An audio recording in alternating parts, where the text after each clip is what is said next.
पूज्य शिवड़िया बाबा जी महाराज ने एक उदाहरण में बताया, एक भगत भाव में ऊंचाई पर चढ़ने के लिए उसने गुरु वरण की इच्छा की, और उड़ीसा प्रांत में देवी की उपासना है, बंगाल उड़ीसा यहाँ देवी की उपासना है भद्रकाली की।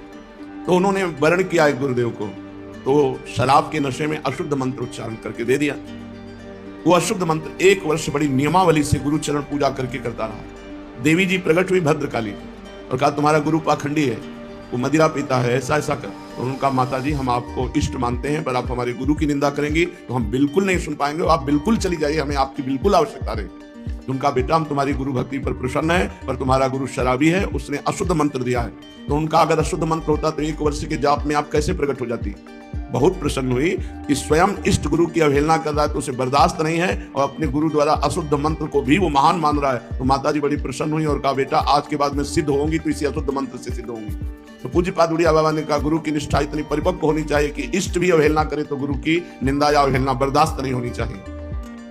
जो गुरु की अवहेलना करता है, गुरु की अनादर वृत्ति रखता है, गुरु की महिमा में कलंक लगाता है, वो विष्ठा का कीड़ा बनता है। चाहे गुरु विद्वान हो या अविद्वान, अपने गुरु के प्रति कभी दोष दर्शन न करे। आयांतम अग्रतो गच्छेद गच्छन्तम तम अनुब्रजेत आसने सैने वापि न तिष्ठत अग्रतो गुरुः अनुज्ञाम प्राप्य तिष्ठेत नैव सापमवाप्नुयात्। यदि गुरु सामने से आ रहे हैं, दिखाई दे रहे हैं, तत्काल हाथ जोड़कर खड़े हो जाए। ये नहीं कि अरे तो अभी आए थे ना फिर दोबारा आए हैं तो क्या बैठे रहते, नहीं, सामने से जय बार आते दिखाई देता है, एक बार हाथ जोड़कर खड़े हो जाए। गुरु यदि चल रहे हैं, आपको चलना है तो उनके पीछे पीछे चलो। गुरु की सैया, गुरु का आसन, गुरु की पादुका, गुरु का नहाया हुआ जल, ये लांघो नहीं, पैर से लांघो नहीं। गुरु यदि अनुमति न दे तब तक हाथ जोड़े खड़े रहो, जो अनुमति दे दे बैठ जाओ तो बैठ जाना चाहिए, पर गुरु के सामने कभी आसन पे नहीं बैठना चाहिए कि गुरु विराजमान है और आसन बिछा करके और उस पर बैठे हैं। अगर गुरु के सामने इस तरह का व्यवहार न करे तो अपने आप दैवी शाप उस पर लागू हो जाता है, उसकी बुद्धि भ्रष्ट हो जाएगी, वो परमार्थ पर आगे नहीं चल पाएगा। गुरुणा दर्शिते मार्गो मनः शुद्धिश्चकारेत गुरुणा सद्वापि यदुक्तम तन्न लंघयेत गुरोरग्रे न वक्तव्यो मसत्यवच्च कदाचन। गुरुदेव जिस मार्ग में तुम्हें लगाया है वही मार्ग तुम्हें सिद्ध होगा, और चाहे खोपड़ी के बल तपस्या कर लो और मार्ग सिद्ध हो ही नहीं सकता। यदि गुरु मार्ग की अवहेलना करके और मार्ग का अनुसरण करे तो कभी कुछ हाथ नहीं लगेगा। भले सत हो या असत हो, जो गुरुदेव भगवान ने कह दिया हमारे लिए ब्रह्म वाक्य है। गुरु के सन्मुख कभी भी असत्य भाषण न करे, किसी दंड आदि के भय से भी। अपराध बन गया, झूठी हम बातें गढ़ गढ़ के अपने को सत्य साबित कर लें, ऐसा नहीं। गुरुदेव पूछते आपने ऐसा किया जी, अपराध बना जी, आप दंड दो चाहे आप क्षमा कर दो, आपकी बात है, लेकिन हमने जो गलती की वो की। एक जगह विश्व में है जहां सत्य भाषण बिल्कुल नहीं करना चाहिए, वो गुरुदेव पूछे जैसी घटना, जैसी हृदय की स्थिति, जैसी जो बात हुई वैसी बता देनी चाहिए।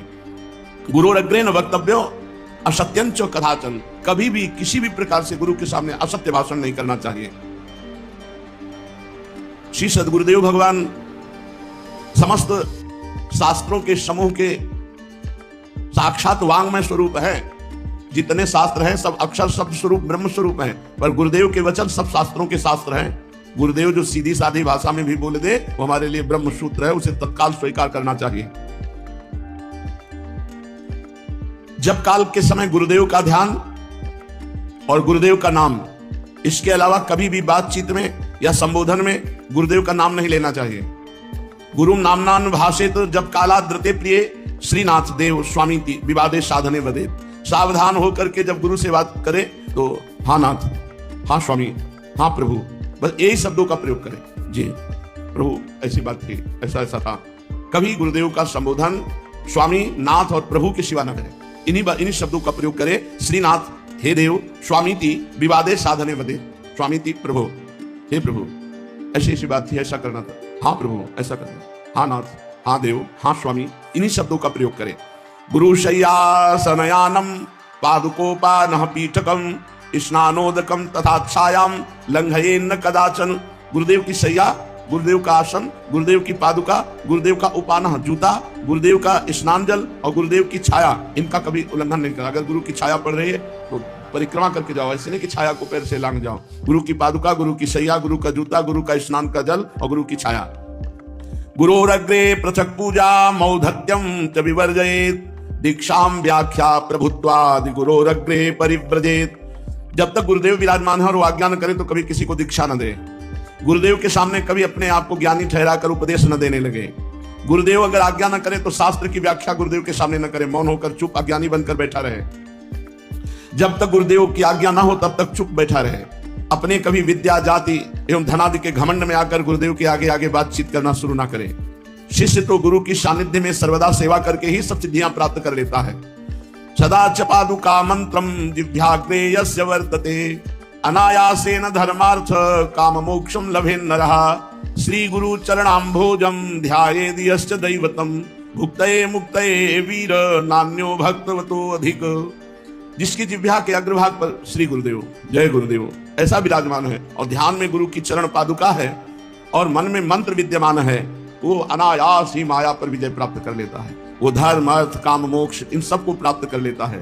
हे वीर, भुक्ति और मुक्ति के लिए किसी अन्य देवता की आराधना की जरूरत नहीं है। गुरुदेव के चरण कमलों का जो शिष्य सर्वदा ध्यान करता है उसे सब कुछ प्राप्त हो जाता है। गुरु भक्त्या च सकृत्वम मद भक्त्या सुकरो भवेत्। बड़ी विचित्र बात कह रहे हैं, यदि गुरु भक्ति का ठीक अनुसंधान करे तो शक्रो भवेत्। वो चाहे देवराजेंद्र बनना चाहे तो देवराजेंद्र बन जाएगा, ब्रह्मा बनना चाहे तो ब्रह्मा, कुछ न बनना चाहे तो मुक्त हो जाएगा। लेकिन गुरु की अवज्ञा करके मेरी आराधना करे तो कह रहे सुकरो भवेत्, उसे सुकर की योनि प्राप्त होगी।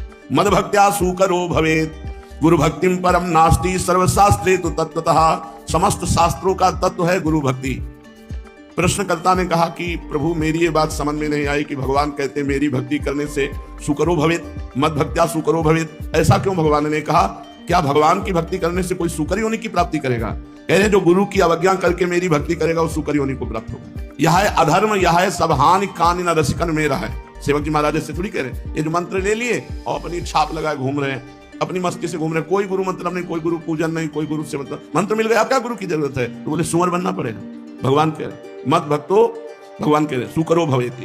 यदि आप गुरु की भक्ति की अवहेलना करके मेरी भक्ति को स्वीकार करते तो सुकरो भवेत्। और मैं कहता हूं कि वो अधोगति को प्राप्त होगा, किंतु जो गुरु की भक्ति करते हैं वो शक्रो भवेत्, वो इंद्रत्व को प्राप्त हो जाएगी। मेरे से भी सर्वश्रेष्ठ गुरु हैं। भगवान ने ये बात कही है, मोते हैं अधिक गुरु ही जिये जानी। मेरे से भी अधिक गुरु को मानना चाहिए। गुरु भक्ति संसार में मोक्ष प्राप्ति का एकमात्र निर्विघ्न उपाय है। धिक धनम धिक बलम तेषाम धिक कुलम धिक विचेष्टितम एषाम नान्वपद्येत भक्ति गुरुदेव महेश्वरी। उस धन को धिक्कार, उस विद्या को धिक्कार, उस जाति कुल को धिक्कार है जिसका अभिमान आकर हम गुरु का अपमान कर दें। ये सब धिक्कार के योग्य हो जाती है। केवलम गुरु शुश्रूषा त्वत्कृपा कारिणी प्रिय मदभक्ति संहिता चेत सर्व काम फल प्रदाम। हे प्रिय, केवल गुरु की शुश्रूषा सेवा भक्ति अद्भुत कृपा प्रदान करती है। यदि मेरी भक्ति सहित गुरु की सेवा हो तो सर्व दशाएं आ जाएंगी, चाहे प्रेम की चाहे ज्ञान की। हरि गुरु चरण सेवा अनुसरहु अर्चन बंदन संतत करहु दासन तन कर फल लहो। हरि गुरु चरण, गुरुदेव भगवान की सेवा और हरि की भक्ति, बहुत रंग आ जाएगा। सर्व ज्ञान सर्व प्रेम जो चाहोगे सब प्राप्त हो जाएगा। क्षीयन्ते सर्व पापानि वर्धन्ते पुण्य राशयः सिद्ध्यन्ति सर्व कार्याणि गुरु शुश्रूषया प्रिय।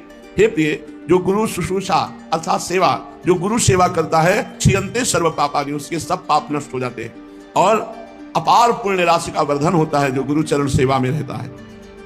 आज्ञा भंगोर्थ हरणम गुरुरधि वर्णनम गुरुद्रोह मिदम प्राहुर या कुर्यात सपातकी।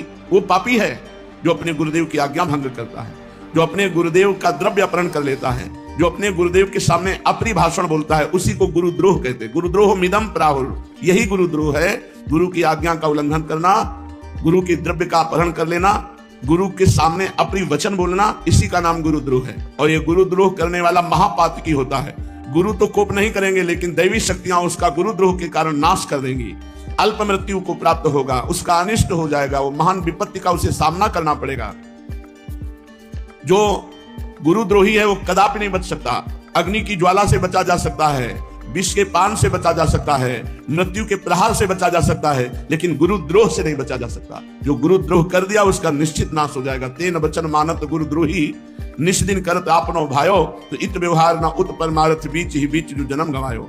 इसलिए गुरु की आज्ञा में रहे, कभी गुरु की निंदा ना करें। गुरु की सेवा परिचर्या से ही प्रियालाल प्रसन्न हो जाते हैं।